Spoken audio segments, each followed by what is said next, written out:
Hello and welcome. This is Good Friday. We are in the midst of the 3 days in which we hear again the old story of Jesus and his love. I hope that you will take the time to imagine yourself in that story. Are there particular characters that you identify with? Where are you in the story? What do you see, hear, taste, or smell? What are you feeling? What is welling up from below? Today, on Good Friday, we encounter the stark beauty of the cross as Jesus alone gives everything: his blood, his flesh, his breath, his spirit. And those first disciples had lost everything, their hopes dashed, until they encountered the crucified Jesus freshly burst forth from the tomb. You see, we view the cross with Easter eyes. An instrument of execution has become the tree of life. Something new is happening. A new age has begun. And the cross tells the story that God is at work transforming the whole of creation.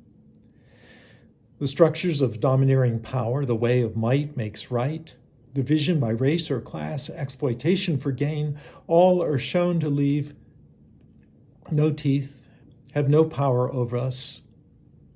A new reality is breaking in. Call it the kingdom of God. The cross becomes the sign that nothing can prevent God from setting things right.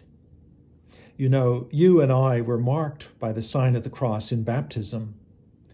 And immediately we set about living into this new order, even if it has not yet fully arrived. The cross powerfully shapes our lives into whom we are becoming. It calls forth an answering love. So whether we're walking through the spring sunshine in our neighborhood or lying awake with worry in the dark hours before dawn, whether we're rejoicing in the birth of a child or grieving a loss, we're not alone. Christ is drawing us nearer to each other, nearer to God, and nearer always to Easter. I hope you'll use these days to hear that invitation. There are many spiritual practices that can help develop our eyes and ears and hearts to the inbreaking of the kingdom. I'm sure you will find a practice that's, just right for you. In the meantime, I leave you with a few non-traditional suggestions. Take 3 hours off and listen to St. Matthew's Passion by J.S. Bach. Get a translation in English if you're not fluent in German. Or if you're feeling a bit more daring, try Ukrainian Easter eggs. The smell of melting wax, the flicker of the candle flame, the bright dyes, all transport us to a different space. And if you need something more active, make a kite and go fly it. Admire the cross shape in the sky.